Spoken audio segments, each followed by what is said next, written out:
Students, कैसे हैं आप? स्टूडेंट्स, हमने पिछली क्लास में, अगर आपको याद हो, मैंने बात करी थी about monosaccharide, oligosaccharide and polysaccharide के बारे में। और मैंने बहुत अच्छी तरीके से आपको समझाया था कि मोनोसैकेराइड क्या होता है, ओलिगोसैकेराइड क्या होता है और पॉलीसैकेराइड क्या होता है। ये मैं आपको अच्छी तरीके से एक्सप्लेन कर चुका हूं, है ना। आज हम बात करेंगे with a very important topic. आज की क्लास हम स्टार्ट करेंगे with a very important topic, that is monosaccharide.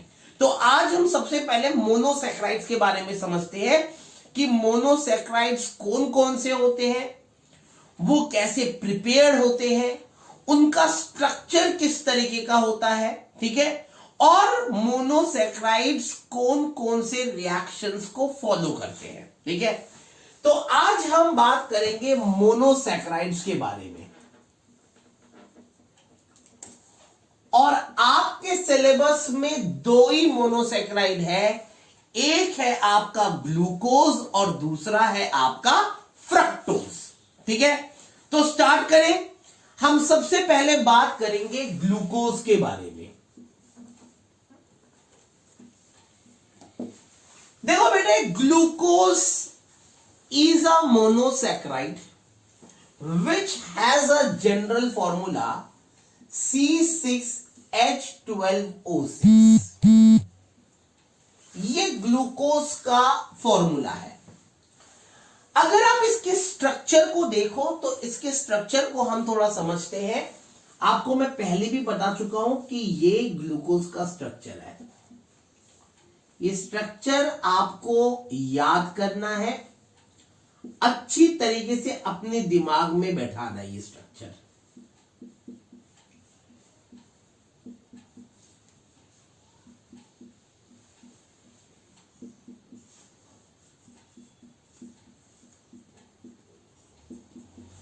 Basically इस स्ट्रक्चर को याद करने का एक टेक्निक बता रहा हूं कि जो थर्ड कार्बन का, one, first, second, third carbon का OH लेफ्ट हैंड साइड में है, बाकी सारे OH राइट हैंड साइड में है।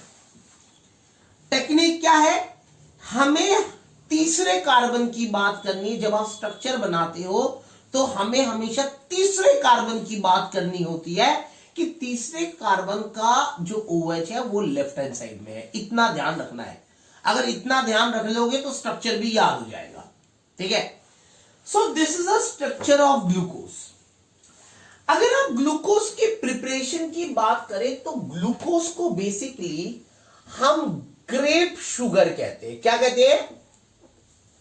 Grep sugar. क्योंकि बाहर के देशों में, फॉरेन में, ठीक है, जब हम यूके की बात करते हैं, स्विट्जरलैंड की बात करते हैं, यूरोप की बात करते हैं, ओ भाई साहब मन में खुशी सी आ गई है ना, दिल बाग बाग हो गया है ना भाई। यूरोप, स्विट्जरलैंड, है ना, मजा आ गया है ना, पेरिस, समझ रहा हूं मैं बात को। तो जब हम इनके बारे में बात करते हैं तो आप भी खो जाते हो।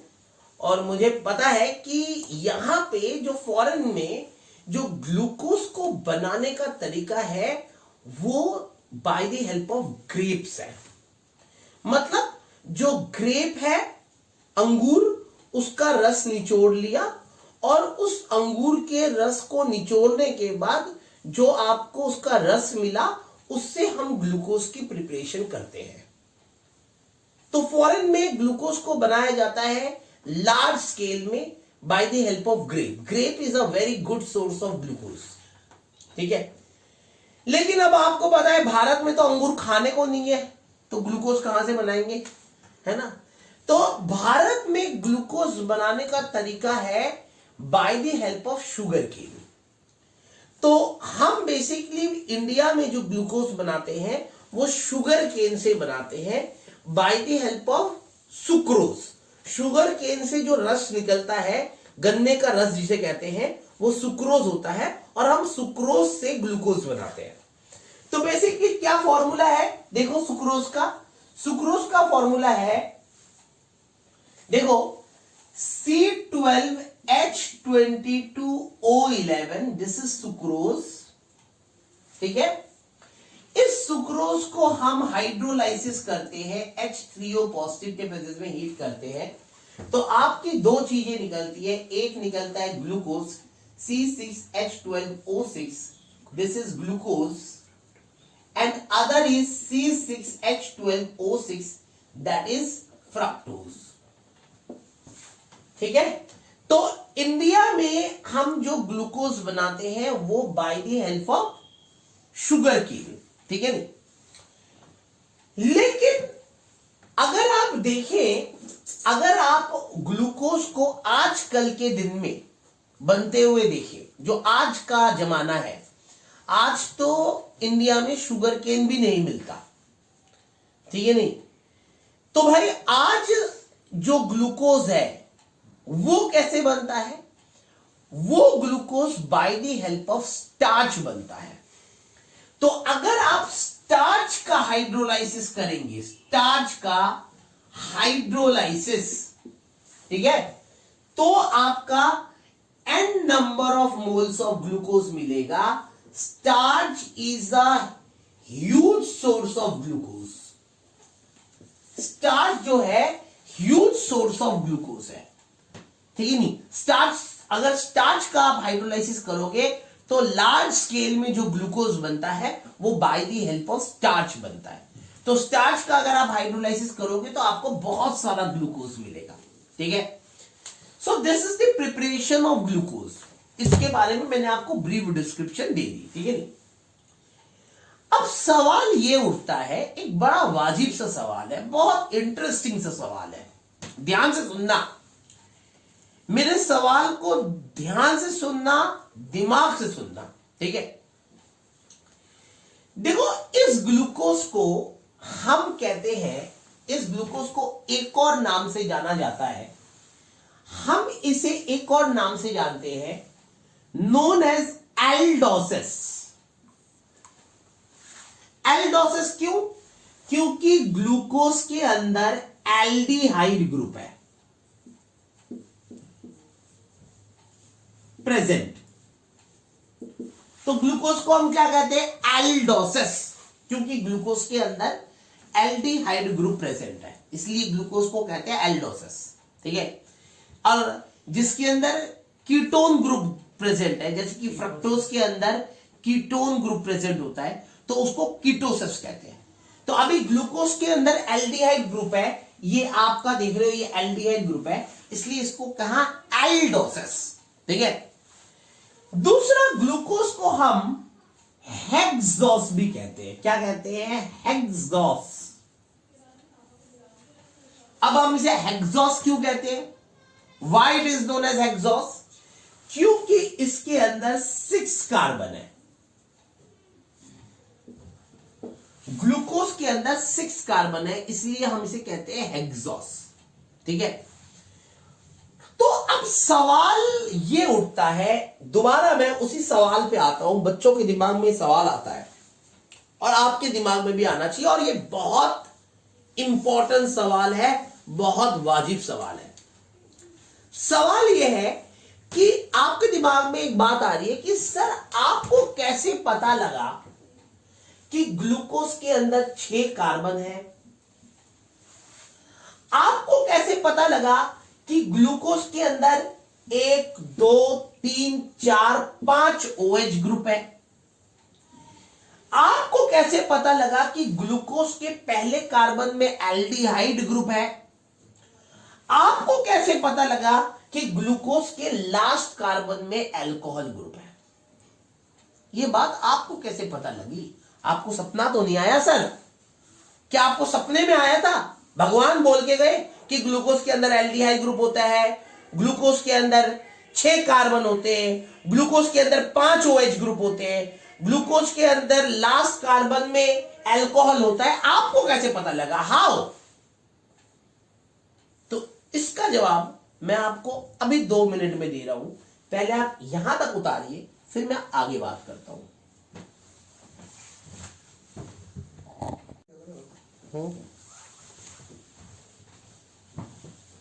अब बेटे हम बात करते हैं, जो हमारा सवाल था उसी बात पे आ रहे हैं।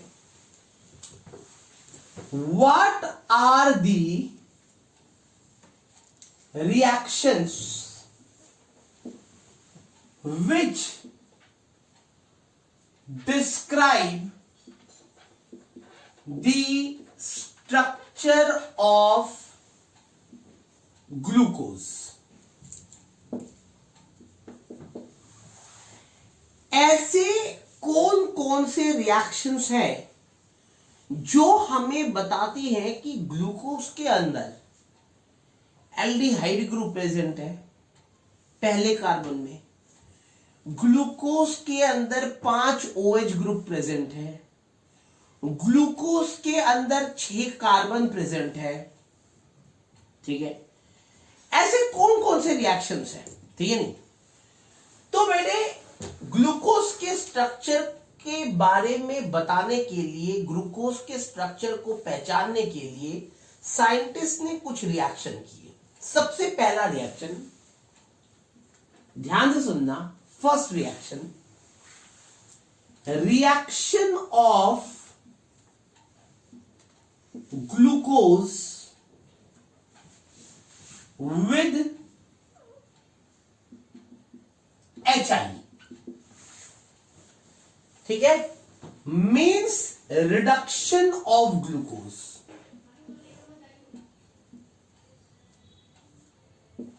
ठीक है, हमने ग्लूकोज लिया, ये हमारा ग्लूकोज था,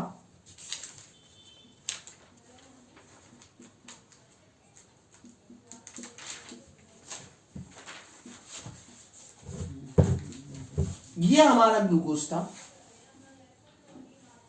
इस ग्लूकोज को मैंने HI के साथ रिएक्शन किया, मतलब इस ग्लूकोज को मैंने रिड्यूस किया। अब रिडक्शन का मतलब है removal of oxygen, addition of hydrogen.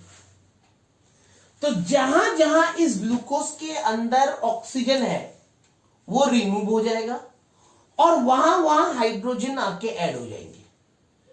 तो removal of oxygen, addition of hydrogen, तो क्या बन जाएगा?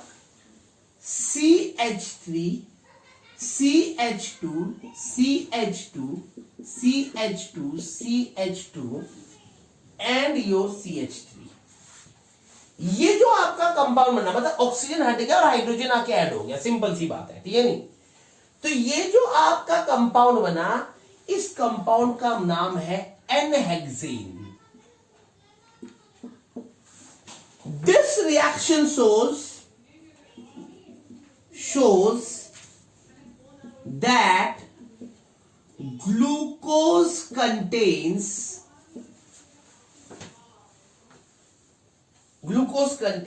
6 कार्बन। यह रिएक्शन शो करता है कि ग्लूकोज के अंदर 6 कार्बन प्रेजेंट है। Is it clear? ये बात समझ में आ गई? अब सेकंड रिएक्शन की बात करते हैं। मिटा दो इसे, ठीक है, आपने उतार लिया ना, पक्का है ना? मिटा देता हूं। अब सेकंड रिएक्शन की बात करते हैं, ध्यान से सुनना। Second reaction, reaction of glucose with HCl। Reaction of glucose with HCl, ठीक है नहीं? अब आपका ये ग्लूकोज है, दिस इज योर ग्लूकोज, ध्यान देना, ये आपका ग्लूकोज है और इस ग्लूकोज को आप HCN के साथ रिएक्ट कर रहे हो, मतलब साइनो हाइड्राइड के साथ रिएक्ट कर रहे हो, साइनो हाइड्राइड के साथ, मतलब हाइड्रोजन साइनाइड के साथ। इसका नाम है हाइड्रोजन साइनाइड। अब आपको याद है, आपने पूरी ऑर्गेनिक में कहीं हाइड्रोजन साइनाइड वाली रिएक्शन पढ़ी थी? क्या आपको याद आ रहा है? किसी बच्चे को याद आ रहा है कि आपने कहीं पे ऑर्गेनिक में रिएक्शन विद हाइड्रोजन साइनाइड पढ़ा था? एक ही जगह पढ़ा था, वो था आपका reaction of carbonyl group with hydrogen cyanide, aldehyde ketones and carboxylic acid वाले चैप्टर में chemical properties of aldehyde and ketones, उसके अंदर न्यूक्लियोफिलिक एडिशन रिएक्शन था of carbonyl group, nucleophilic addition reaction of carbonyl group, उसके अंदर carbonyl group के साथ hydrogen cyanide हमने रिएक्शन करवाया था और साइनोहाइड्रीन बना था। साइनोहाइड्रीन ये एक टॉपिक है carboxylic acid, aldehyde, ketones and carboxylic acid वाले चैप्टर में, वही वाला रिएक्शन है बेटे। जब हाइड्रोजन साइनाइड के साथ हम ग्लूकोज को रिएक्ट कराएंगे तो ये न्यूक्लियोफिलिक एडिशन रिएक्शन है। अब इसके अंदर क्या होता है देखो, ये O इलेक्ट्रोनेगेटिव है, ये O ऑक्सीजन, ये जो O है ये इस डबल बॉन्ड को तोड़ता है और इस डबल बॉन्ड के इलेक्ट्रॉन को अपनी तरफ खींचता है, तो इस O के ऊपर नेगेटिव चार्ज आता है और इस कार्बन के ऊपर पॉजिटिव चार्ज आता है। ये HCN का बॉन्ड टूटता है, H के ऊपर पॉजिटिव, CN के ऊपर नेगेटिव, पॉजिटिव वाला नेगेटिव के पास और नेगेटिव वाला पॉजिटिव के पास, तो स्ट्रक्चर कैसा बनेगा? स्ट्रक्चर जब आप रिएक्शन करोगे तो स्ट्रक्चर ऐसा बनेगा, C O के साथ H जुड़ गया तो ये हो गया OH, ठीक है, और इस C के साथ पहले से ही H था तो इस C के साथ ये H और इस C के साथ ये CN जाके जुड़ गया तो ये CN, और बाकी सब कुछ ऐसा का ऐसा ही रह गया।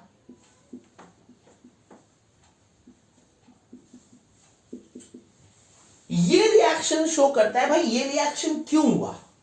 सोचो, ये रिएक्शन इसलिए हुआ, ये एक न्यूक्लियोफिलिक एडिशन रिएक्शन है और nucleophilic addition reaction only carbonyl group के ऊपर होता है।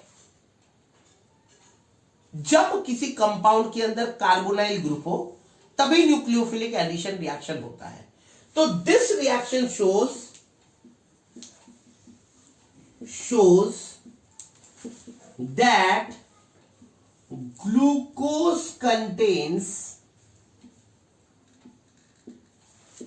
carbonyl group in the first carbon। Glucose के पहले कार्बन में कार्बोनाइल ग्रुप है। आई बात समझ में? तो ये सेकंड रिएक्शन हो गया, आपको अच्छी तरह समझ में आ गया कैसे हुआ, क्यों हुआ, ठीक है नहीं। अब थर्ड रिएक्शन देखते हैं। देखिए थर्ड रिएक्शन की बात करते हैं। इसे उतार लिया, मिटा दूं ना, ठीक है। अब हम थर्ड रिएक्शन की बात करते हैं। थर्ड रिएक्शन है बेटे reaction of glucose with NH2OH। अब ये जो रिएक्शन है NH2OH, ये कभी आपने सुना हो, अगेन ये ऑर्गेनिक में सुना है, same topic, nucleophilic addition reaction, और ये एमोनिया डेरिवेटिव है। दिस इज एमोनिया डेरिवेटिव, बहुत इंपॉर्टेंट टॉपिक था ये aldehyde, ketones and carboxylic acid chapter में। Reaction of carbonyl group with ammonia derivative, वही रिएक्शन है ये। हमने ये ग्लूकोज लिया, दिस इज आवर ग्लूकोज, ये आपका ग्लूकोज है,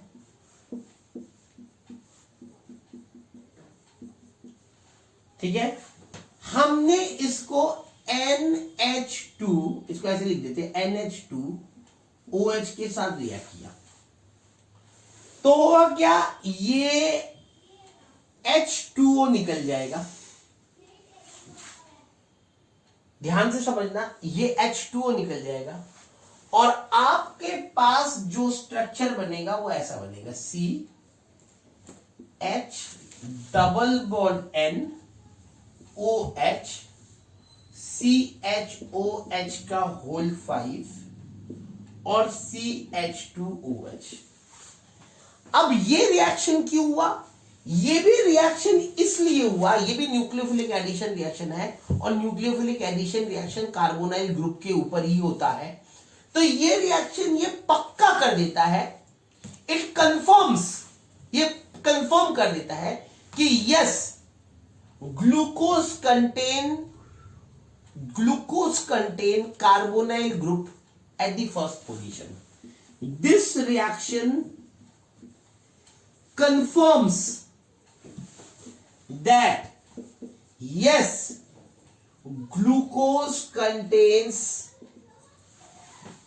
carbonyl group at the first position. ठीक है, ये तीसरा रिएक्शन हो गया।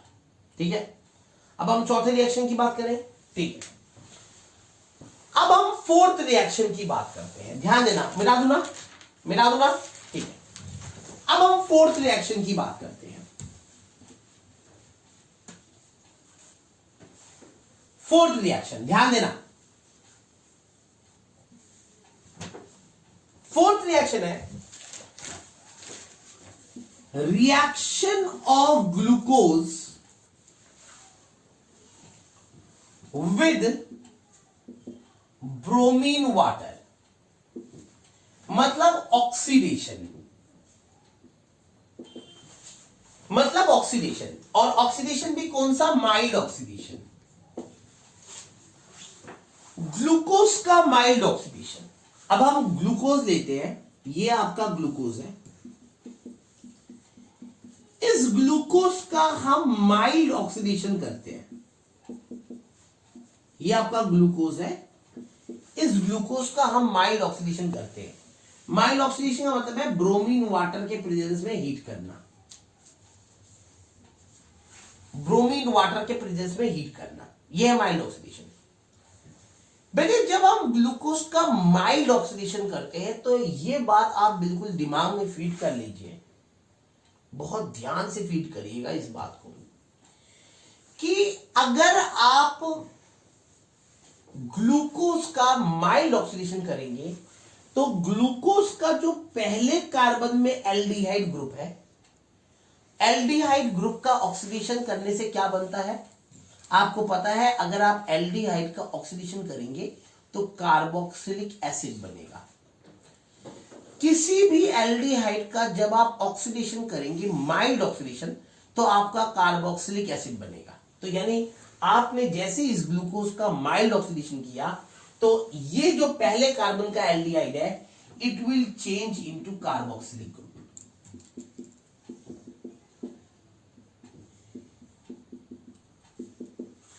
और ये बन जाता है आपका ग्लूकोनिक एसिड। क्या बन जाता है? Gluconic acid. It shows that glucose contains aldehyde group at first carbon. ये बात प्रूव कर देता है कि हाँ भाई, ग्लूकोज के पहले कार्बन में जो कार्बोनाइल ग्रुप था वो और कुछ नहीं था, वो एल्डिहाइड था, तभी यहां पे कार्बोक्सिलिक एसिड बना। ठीक है नहीं? तो माइल्ड ऑक्सीडेशन अगर एल्डिहाइड ग्रुप का करोगे तो कार्बोक्सिलिक एसिड बनेगा। तो ये जो कार्बोनाइल ग्रुप था, हम शुरुआत से बात करते हुए आए कि ग्लूकोज के अंदर पहले कार्बन में कार्बोनाइल ग्रुप, पहले कार्बन में कार्बोनाइल ग्रुप, तो कार्बोनाइल ग्रुप दो हो सकते हैं, या तो एल्डिहाइड होगा या कीटोन होगा। तो जैसे ये कार्बोक्सिलिक एसिड में चेंज हो गया, ये कंफर्म हो गया कि it is this carbonyl group is a aldehyde group. समझ आई बात? अब हम पांचवें रिएक्शन की बात करते हैं, फिफ्थ रिएक्शन के बारे में बात करते हैं। तो अब हम पांचवें रिएक्शन के बारे में बात करते हैं, ध्यान से सुनना। पांचवा रिएक्शन है reaction of glucose with acid anhydride. Basically ये रिएक्शन हम एस्टेरिफिकेशन कर रहे हैं। ये जो रिएक्शन है ये एस्टेरिफिकेशन रिएक्शन है, ठीक है नहीं, आपकी जानकारी के लिए बता दूं, ठीक है नहीं, बुक्स में नहीं दे रखा, तो आपको समझ में आ जाएगा कि सर कर क्या रहे हैं, आइडिया हो जाता ना बच्चे को। देखो आपके पास, आपको ये बात पता है कि ये आपके पास ग्लूकोज है, ये ठीक है, दिस इज योर ग्लूकोज, और आपने इस ग्लूकोज को CH3 C double bond O O C double bond O CH3 के साथ रिएक्ट किया, इसे कहते हैं एसिड एनहाइड्राइड। अब जब आप एसिड एनहाइड्राइड के साथ रिएक्शन करोगे तो आपको पता है बॉन्ड यहां से टूटेगा, ध्यान दीजिए मेरी तरफ, पूरा ध्यान दीजिए, बॉन्ड यहां से टूटेगा क्योंकि ये ऑक्सीजन ज्यादा इलेक्ट्रोनेगेटिव है, तो ऑक्सीजन के ऊपर नेगेटिव, कार्बन के ऊपर पॉजिटिव, ठीक है। यहां OH का बॉन्ड टूटेगा, ये OH का, समझ में आया बांगड़ू, कौन सा बॉन्ड टूटेगा, OH का, तो ये OH का बॉन्ड टूटेगा, ये OH का बॉन्ड टूटेगा, क्योंकि आपको पता है एस्टेरिफिकेशन के अंदर अल्कोहल जो है वही एसिड एनहाइड्राइड के साथ रिएक्ट करता है और एस्टर की प्रिपरेशन करता है। तो ये एसिड एनहाइड्राइड है, यहां अल्कोहल है, जहां जहां ग्लूकोज के अंदर अल्कोहल होगा वो अल्कोहल उस एसिड एनहाइड्राइड के साथ टूटेगा, तो रिएक्शन करेगा, तो H के ऊपर पॉजिटिव, O के ऊपर नेगेटिव, ठीक है, पॉजिटिव वाले को नेगेटिव के साथ और नेगेटिव वाले को पॉजिटिव के साथ जोड़ दो, तो जब जोड़ेंगे तो क्या बनेगा, देखो C double bond OH CHO, O के साथ ये carbon C double bond O CH3, कितने OH है, ये कितने OH है आपको पता है, 5 OH है, तो 5, ये 5 OH है, ठीक है नहीं, सॉरी 4, ये 4 CHOH है, तो ये टोटल मिला के कितने OH है, 4 OH ये और 1 OH ये, तो कितने हो गए, 4 और 1 5, तो 5 mole of acid anhydride use हुआ, और जहां जहां OH था वहां वहां एसिड एनहाइड्राइड जाके लग गया, रिएक्ट करेगा, यानी ये हो गया CH2O और ये C double bond O CH3, और ये ग्लूकोज पेंटा एसीटेट बन गया। तो जहां जहां OH था वहां वहां एसिड एनहाइड्राइड रिएक्ट कर गया, तो क्योंकि 5 OH था यानी 5 मोल ऑफ एसिड एनहाइड्राइड जाके रिएक्ट किया, ये शो करता है कि ग्लूकोज कंटेन 5 OH ग्रुप, यानी 5, इसका मतलब है 5 हाइड्रोक्साइल ग्रुप, ये शो करता है, ये रिएक्शन शो करता है कि ग्लूकोज के अंदर 5 हाइड्रोक्साइल ग्रुप है। आई बात समझ में, तो ये कौन सा रिएक्शन हो गया, छठा, ठीक है नहीं, पांचवा रिएक्शन हो गया, ठीक है नहीं। अब हम लास्ट रिएक्शन के बारे में बात करेंगे, ठीक है, मिटा दो इसे, ठीक है, उतार लिया ना, उतार लो एक बार, उतार लिया, चलो अब हम लास्ट रिएक्शन के बारे में बात करेंगे, ध्यान से सुनना, लास्ट रिएक्शन देखो, हम बात करेंगे reaction of glucose with nitric acid, और नाइट्रिक एसिड एक ऑक्सीडाइजिंग एजेंट है, मतलब ऑक्सीडेशन करता है, माइल्ड भी करता है, स्ट्रॉन्ग भी करता है, ठीक है। अगर आप कंसंट्रेटेड यूज करोगे तो माइल्ड ऑक्सीडेशन करेगा, अगर आप डाइल्यूट HNO3 यूज करोगे तो स्ट्रॉन्ग ऑक्सीडेशन करेगा। तो basically it is oxidising agent. तो अब हम बात करते हैं oxidation of glucose. Oxidation of glucose, mild और स्ट्रॉन्ग। अगर आप ग्लूकोज का माइल्ड ऑक्सीडेशन करेंगे, आपको पता है माइल्ड ऑक्सीडेशन के बारे में आपको पहले से ही अंदाजा है, ये ग्लूकोज है, इसका आप माइल्ड ऑक्सीडेशन करेंगे HNO3 के प्रेजेंस में,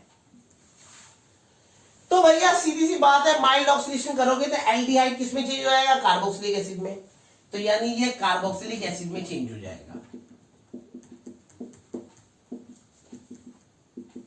तो आपका बन जाएगा ग्लूकोनिक एसिड, ठीक है। लेकिन अगर आप इस ग्लूकोज का स्ट्रॉन्ग ऑक्सीडेशन करते हैं,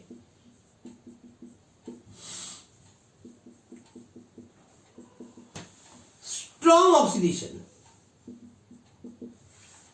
ठीक है, HNO3 के प्रेजेंस में, तो ये एल्डिहाइड का भी ऑक्सीडेशन होता कार्बोक्सिलिक एसिड में, आपको पता ही है। ऑक्सीडेशन करेंगे तो एल्डिहाइड का ऑक्सीडेशन होगा और एल्डिहाइड किस में चेंज हो जाएगा? कार्बोक्सिलिक एसिड में चेंज होगा।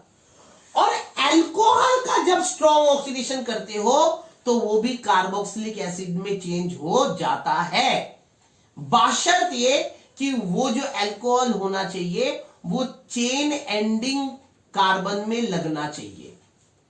तो जितने भी चेन एंडिंग कार्बन में अल्कोहल होता है उसका ऑक्सीडेशन करते हो स्ट्रॉन्ग, तो वो भी कार्बोक्सिलिक एसिड में ही चेंज होता है।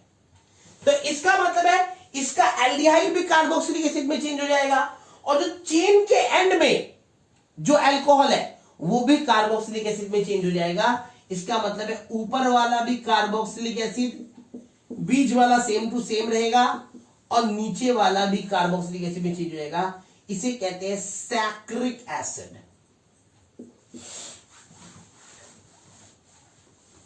समझ में आई बात? सैक्रिक एसिड में चेंज हो जाएगा। ये शो करता है कि पहले कार्बन में तो एल्डिहाइड है और लास्ट कार्बन में एल्डिहाइड नहीं है, लास्ट कार्बन में अल्कोहल है। क्योंकि लास्ट कार्बन में अगर एल्डिहाइड होता तो माइल्ड ऑक्सीडेशन से ही वो सैक्रिक एसिड में चेंज हो जाता। अगर माइल्ड ऑक्सीडेशन करते तो वो सीधा सैक्रिक एसिड में चेंज हो जाता, लेकिन वो सीधा सैक्रिक एसिड में चेंज नहीं हुआ, वो पहले ग्लूकोनिक एसिड में चेंज हुआ माइल्ड ऑक्सीडेशन करेंगे तो, और अगर स्ट्रॉन्ग करेंगे तब वो सैक्रिक एसिड में चेंज हुआ। इसका मतलब पहले कार्बन में एल्डिहाइड ग्रुप है और लास्ट कार्बन में अल्कोहल ग्रुप है। तो it shows this reaction,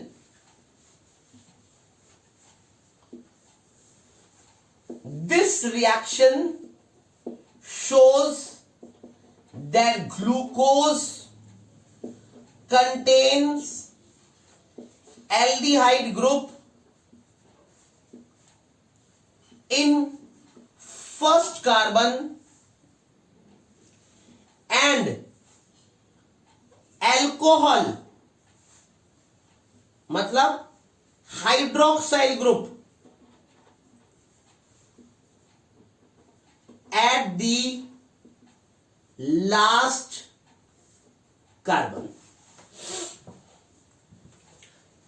Is it clear to you? तो ये मैंने आपको अलग अलग रिएक्शंस बता दिए जो ग्लूकोज के स्ट्रक्चर के बारे में हमें एक ब्रीफ एक्सप्लेनेशन देते हैं। अच्छी तरीके से समझ में आ गया? कोई डाउट? इसे उतार दीजिए, फिर आगे करते हैं।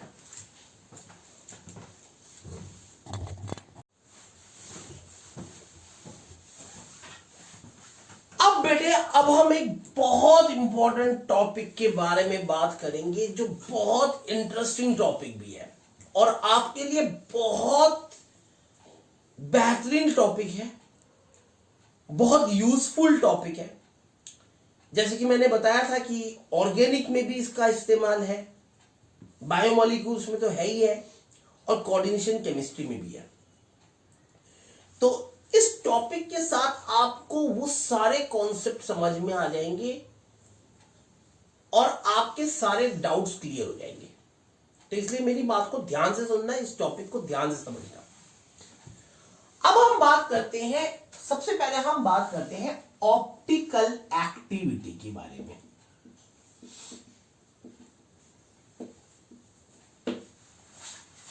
हम बात करेंगे ऑप्टिकल एक्टिविटी के बारे में।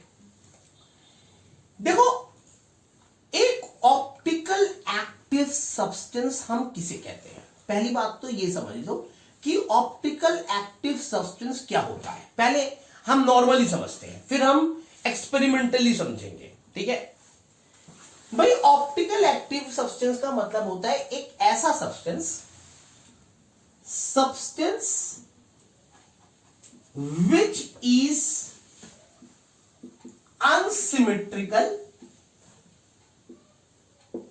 ठीक है, दे आर ऑप्टिकली एक्टिव। ऐसे सब्सटेंस जो अनसिमेट्रिकल होते हैं वो ऑप्टिकल एक्टिविटी को शो करते हैं, मतलब वो ऑप्टिकली एक्टिव होते हैं। ठीक है नहीं, ठीक है, वो ऑप्टिकली एक्टिव होते हैं। ठीक है, बेसिकली अगर हम ऑप्टिकल एक्टिविटी की बात करें तो हम ये भी कह सकते हैं कि optically active substance are those substances, they are those substances which produce non superimposable mirror images। अब इसका मतलब क्या हुआ? ये लाइन बहुत खास है। एक ऐसा सब्सटेंस जो प्रोड्यूस करेगा non super impossible mirror image, they are optically active. देखो सुनो, मेरी बात को ध्यान से सुनना। ये मेरा हाथ है, ये हाथ मेरा अनसिमेट्रिकल है। देखो ध्यान से देखो, मेरे हाथ की लकीरें को नहीं देखना, मेरे हाथ को देखो। ठीक है, ये जो मेरा हाथ है ये अनसिमेट्रिकल है, मतलब मैं इसे ऐसे काटूं तो ये हिस्सा और ये हिस्सा बराबर नहीं है। अगर मैं इसको ऐसे काटूं तो ये हिस्सा और ये हिस्सा बराबर नहीं है, यानी मेरा ये हाथ जो है ये अनसिमेट्रिकल है। ठीक है, इस हाथ को जब मैं मिरर के सामने रखता हूं, मान लो मेरे सामने एक मिरर है, ठीक है, तो जब मैं इस हाथ को मिरर के सामने रखूंगा तो इसका मिरर इमेज ये बनेगा। ठीक है, अगर मैं इस हाथ को मिरर के सामने रखूं तो इसका मिरर इमेज ये बनेगा, है ना। मिरर इसको उल्टा कर देगा, है ना। अब मुझे किसी एक को, ध्यान से समझना मेरी बात को, बहुत इंपॉर्टेंट बात बता रहा हूं मैं, ठीक है नहीं। लोग इस टॉपिक को समझ ही नहीं पाते कि होना क्या है, टेक्निकली क्या होता है।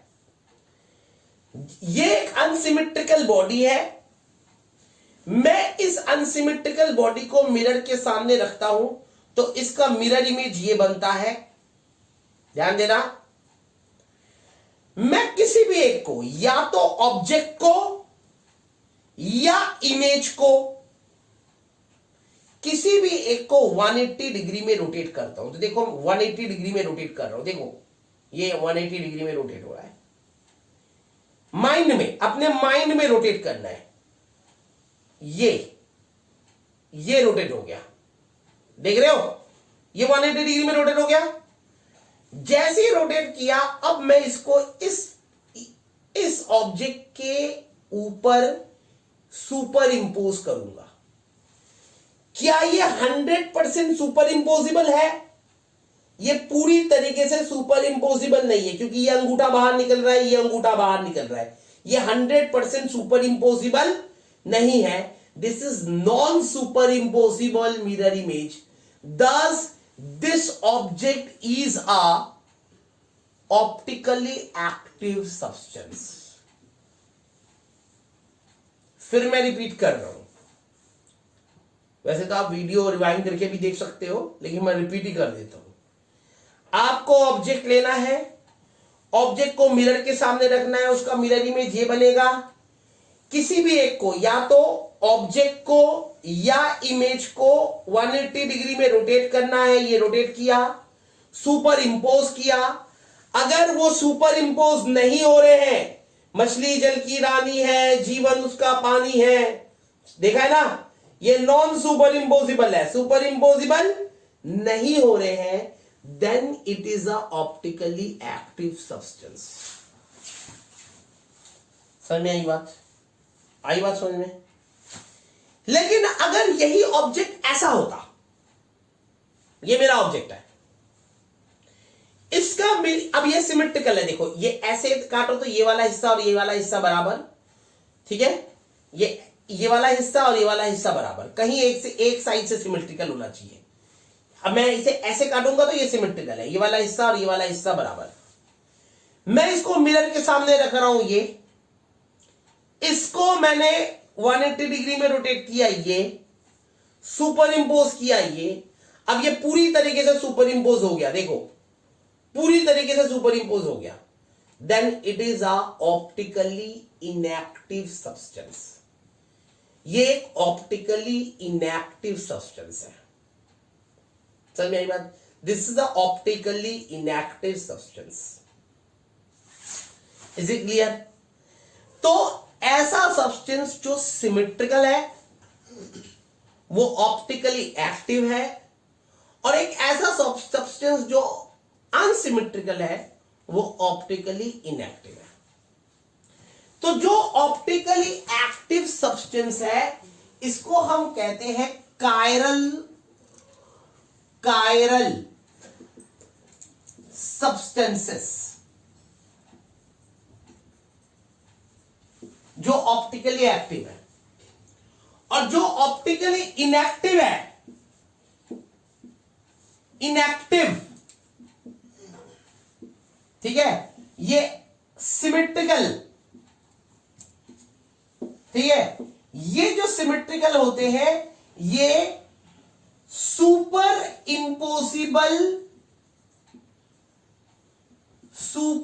इंपोजिबल मिरर इमेजेस डेवलप करता है, सुपर इंपोजिबल मिरर इमेज, ठीक है नहीं? तो ये अकायरल है, ठीक है। तो आपको ये तो पता लग गया ऑप्टिकल एक्टिविटी क्या होती है और ऑप्टिकल इनएक्टिव क्या होता है, ठीक है नहीं? अब ये तो था हाथ का केस। हाथ मतलब जिसका स्ट्रक्चर मुझे पता है, जिसका स्ट्रक्चर मुझे अपने नयन चक्षुओं द्वारा दिख रहा है, मतलब अखियों द्वारा दिख रहा है ना भाई? ये हाथ तो मुझे दिख रहा है ना, मेरे अपनी आंखों से दिख रहा है, मैं इसे आंख से देख के बता सकता हूं कि ऑप्टिकली एक्टिव है या ऑप्टिकली इनएक्टिव है ना?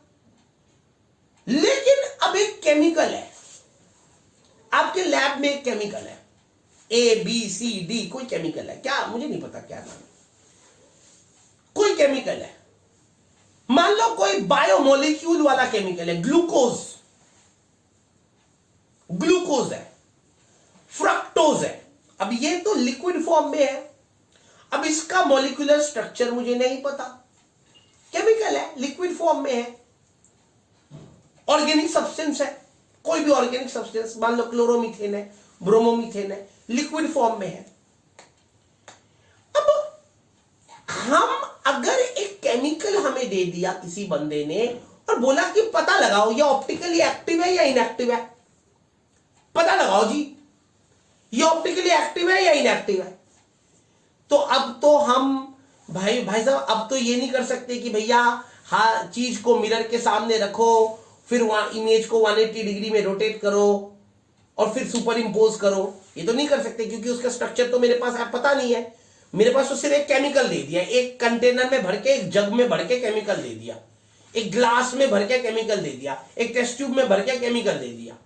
अब मुझे यह पता करना है कि ये ऑप्टिकली इनएक्टिव है या एक्टिव है, तो मैं क्या करूंगा? तो हम एक एक्सपेरिमेंटल मेथड का इस्तेमाल करेंगे। अब एक्सपेरिमेंटल मेथड क्या है समझना, सुनना। ये मिला दो ना, मिला दो, उतार लेना, सुनो। अब एक्सपेरिमेंटल मेथड समझते हैं। ऑप्टिकल एक्सपेरिमेंटल मेथड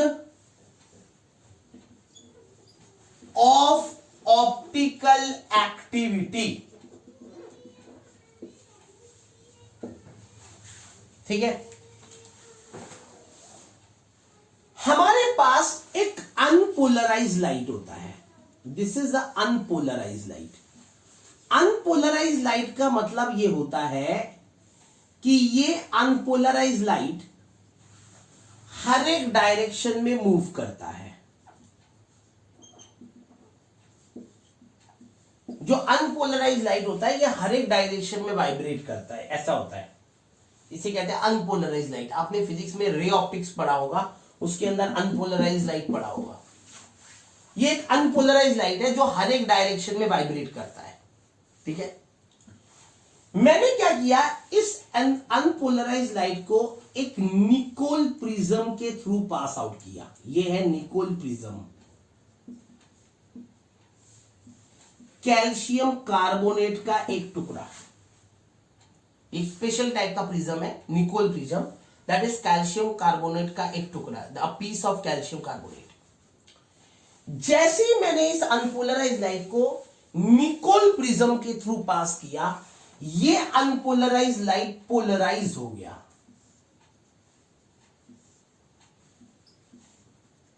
ये अनपोलराइज लाइट पोलराइज हो गया। Vibrate only in one direction, perpendicular to plane, known as polarized light। ये पोलराइज्ड लाइट हो गया। ये परपेंडिकुलर टू द प्लेन होता है, एक ही डायरेक्शन में वाइब्रेट करता है और परपेंडिकुलर टू द प्लेन होता है। ऐसे ही चलता है, ऐसे ही जाता है, ये ऐसे सीधा देख रहे हो ना, ऐसे ऐसे प्रोपोगेट करता है। ऐसे हर एक डायरेक्शन में प्रोपोगेट नहीं करता, ऐसे प्रोपोगेट करता है एक ही डायरेक्शन में, perpendicular to the plane, plane के परपेंडिकुलर। समझाई बात? अब जब मैंने इस अनपोलराइज लाइट को, जो मुझे केमिकल दिया गया था, कोई भी केमिकल ABCD, आपने मान लो उसे जग में भर के दे दिया या टेस्ट ट्यूब में भर के दे दिया, कंटेनर में भर के दे दिया, आपने इस अनपोलराइज लाइट को उस पर्टिकुलर केमिकल के थ्रू पास किया। ये वो केमिकल है, ऑर्गेनिक सब्सटेंस, ऑर्गेनिक सब्सटेंस, मान लो A। जैसे आपने इस अनपोलराइज लाइट को, इस जो ऑर्गेनिक सब्सटेंस आपको दिया गया है, जिसके बारे में आपको पता करना है कि ये ऑप्टिकली एक्टिव है या ऑप्टिकली इनएक्टिव है, तो जैसे ही आपने इस अनपोलराइज लाइट को उस केमिकल के थ्रू पास किया, अगर ये अनपोलराइज लाइट ऐसे ही निकल गई, बिल्कुल ऐसे ही, जैसी थी वैसे ही निकली, तो ऐसे केस में ये ऑप्टिकली इनएक्टिव सब्सटेंस है, because it doesn't rotate the plane polarise light. ये प्लेन पोलराइज लाइट को रोटेट नहीं करवा पाया। प्लेन पोलराइज लाइट जैसी थी वैसी निकल गई, तो ये ऑप्टिकली इनएक्टिव सब्सटेंस है। This is optically inactive substance. लेकिन अगर इसने प्लेन पोलराइज लाइट को क्लॉकवाइज डायरेक्शन में रोटेट किया, क्लॉकवाइज डायरेक्शन, तो क्लॉकवाइज डायरेक्शन का मतलब होता है पॉजिटिव डायरेक्शन। ठीक है, जिसे हम कहते हैं डेक्स्ट्रो। क्या कहते हैं? Dextro, dextro rotation. Dextro rotation मतलब क्लॉकवाइज रोटेशन। अगर इस सॉल्यूशन ने प्लेन पोलराइज लाइट को रोटेट कर दिया, मान लो पॉजिटिव में रोटेट कर दिया, तो ये डेक्स्ट्रो हो गया। और अगर इसने रोटेट किया नेगेटिव में, ऐसे नेगेटिव डायरेक्शन में रोटेट किया, तो इसे कहते हैं लीवो। तो अगर कोई सब्सटेंस पॉजिटिव डायरेक्शन में या नेगेटिव डायरेक्शन में प्लेन पोलराइज लाइट को रोटेट कर दे, मैं फिर रिपीट कर रहा हूं, अगर कोई सब्सटेंस प्लेन पोलराइज लाइट को पॉजिटिव डायरेक्शन में या नेगेटिव डायरेक्शन में रोटेट कर दे, तो ऐसे में हम उसे कहेंगे ऑप्टिकली एक्टिव सब्सटेंस।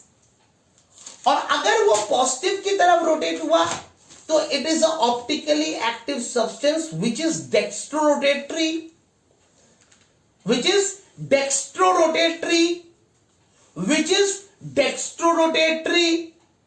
और अगर इसने प्लेन पोलराइज लाइट को नेगेटिव की तरफ रोटेट किया, then it is a optically active substance which is levorotatory, which is levorotatory. तो इस तरीके से प्रैक्टिकली, एक्सपेरिमेंटली हम किसी भी सब्सटेंस का के बारे में पता कर सकते हैं कि वो सब्सटेंस ऑप्टिकली एक्टिव है या ऑप्टिकली इनएक्टिव है। अगर वो ऑप्टिकली एक्टिव है तो डेक्स्ट्रो है या लीवो है। ये जो डेक्स्ट्रो एंड लीवो, ये जो डेक्स्ट्रो एंड लीवो फॉर्म है कि प्लेन पोलराइज लाइट को क्लॉकवाइज रोटेट किया तो डेक्स्ट्रो, प्लेन पोलराइज लाइट को एंटी क्लॉकवाइज रोटेट किया तो लीवो। ये जो डेक्स्ट्रो एंड लीवो फॉर्म है इसे कहते हैं इनैंशियोमर्स।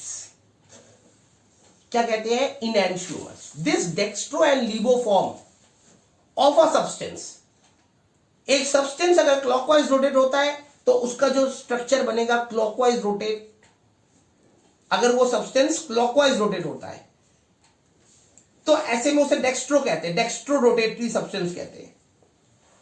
और अगर वो एंटी क्लॉकवाइज रोटेट होगा तो लीवो रोटेटरी सब्सटेंस होगा। तो इन्हें कहते हैं इनैंशियोमर्स। क्या कहते हैं? इनैंशियोमर्स। समझ में आई बात? Is it clear to you? कोई डाउट? ये अच्छी तरह समझ में आ गया ना? तो आज के वीडियो के लिए इतना ही। नेक्स्ट क्लास में मैं एक और आपको टेक्निक बताऊंगा इनैंशियोमर्स के बारे में पता लगाने का, और वो जॉय नील्स फंडा होगा।